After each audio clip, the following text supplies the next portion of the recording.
Bienvenue à nouveau au certificat de micro-apprentissage sur la gestion efficace des déchets médicaux.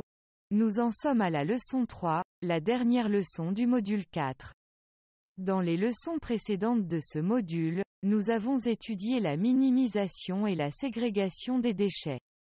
Dans cette dernière leçon, nous allons étudier les différents mécanismes de traitement et d'élimination des déchets. Il s'agit de la dernière leçon pour Safia avant qu'elle ne puisse commencer à s'occuper des déchets par elle-même. Uma commence la leçon. L'objectif du traitement des déchets est de réduire le danger potentiel posé par les déchets, tout en protégeant l'environnement. Le traitement doit être considéré dans le contexte de la hiérarchie de la gestion des déchets, où des mesures doivent être prises pour réduire et réutiliser les déchets, puis pour les traiter afin de réduire leur volume et leur danger potentiel pour la santé de la population ou l'environnement. Enfin, les résidus restants peuvent être envoyés dans des décharges pour être éliminés. Comprenons d'abord les méthodes de traitement des déchets. Les déchets médicaux peuvent être traités et éliminés de différentes manières. Certaines conviennent mieux aux grandes installations telles que les hôpitaux ou les institutions centralisées, tandis que d'autres sont mieux adaptés aux pays à revenus faibles ou intermédiaires, aux petites installations et aux environnements aux ressources limitées. La première étape de toute stratégie de gestion des déchets consiste à minimiser les déchets et à les trier correctement à la source. Une fois les déchets séparés, ils sont traités à l'aide de différentes méthodes telles que l'incinération, les autoclaves, la désinfection chimique, les micro-ondes. Ces méthodes décomposent les déchets en particules plus fines et les stérilisent, ce qui les rendent appropriés pour une mise en décharge. Le traitement des déchets médicaux à l'aide de ces méthodes peut être classé en deux grandes catégories. Traitement sur site. Traitement hors site.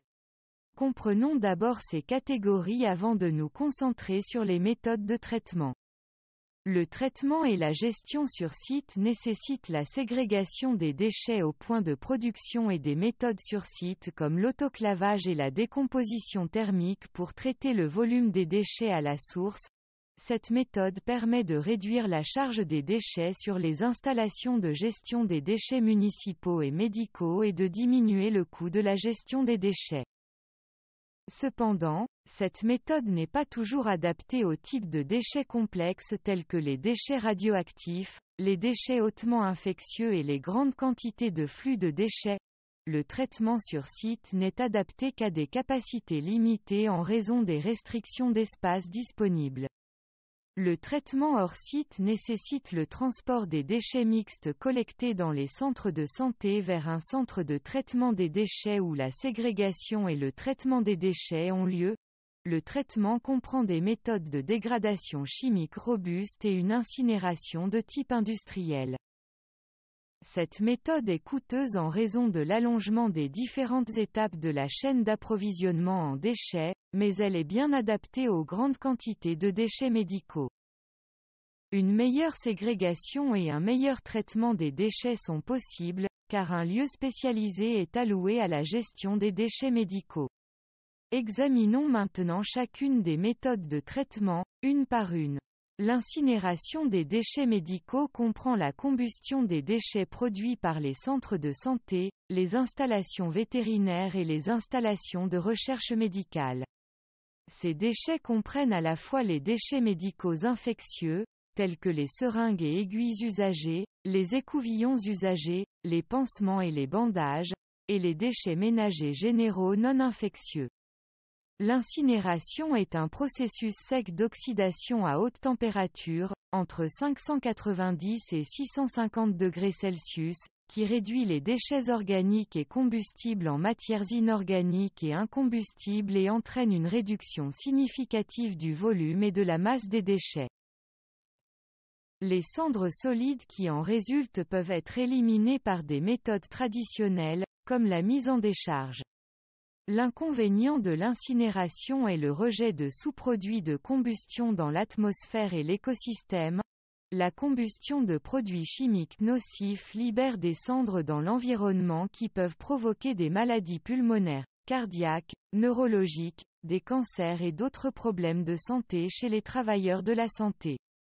Les autoclaves sont des chambres fermées qui désinfectent les équipements médicaux en appliquant de la chaleur, de la pression et de la vapeur. Les autoclaves sont utilisées depuis plus d'un siècle pour assainir les dispositifs médicaux en vue de leur réutilisation. Les couteaux et les pinces chirurgicales, par exemple, sont stérilisés dans des autoclaves.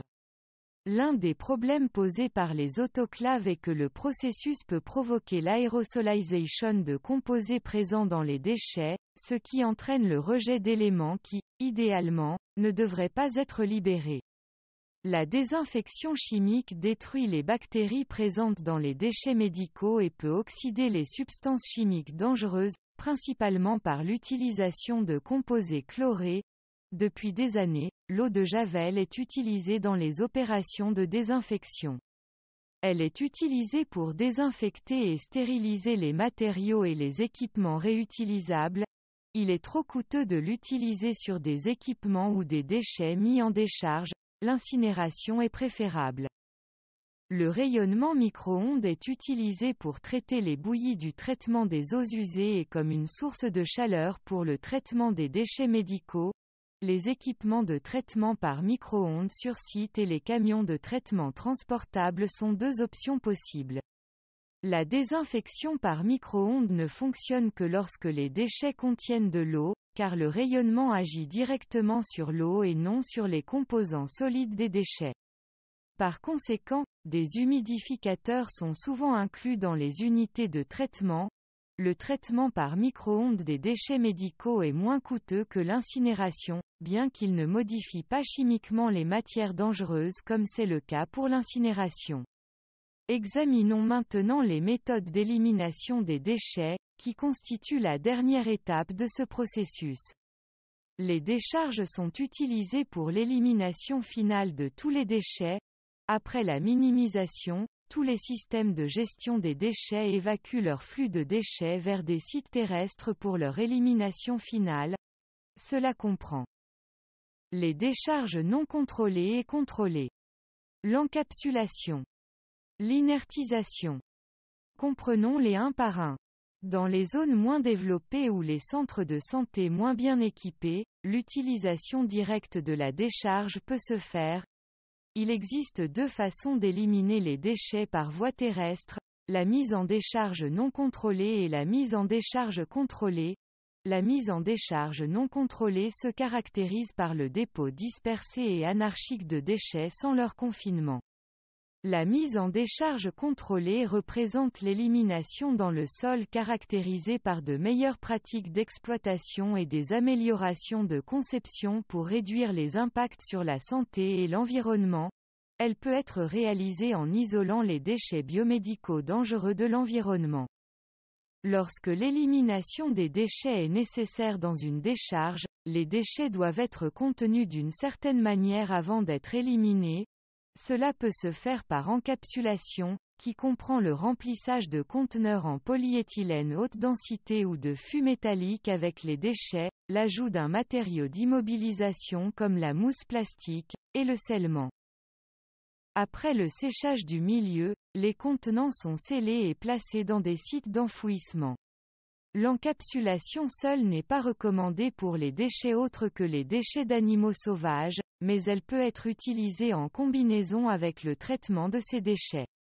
Un autre processus d'élimination des déchets, appelé inertisation, comprend le mélange des déchets avec des substances inertes telles que du ciment, des gravats, de l'argile, etc., avant leur élimination, afin de minimiser le risque de réaction et de lixiviation des substances toxiques dans les eaux de surface ou les eaux souterraines.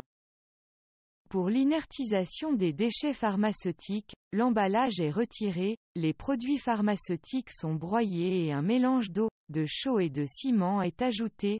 Une masse homogène comme des cubes solides, des granulés ou des bouillies liquides du mélange est alors produite sur place.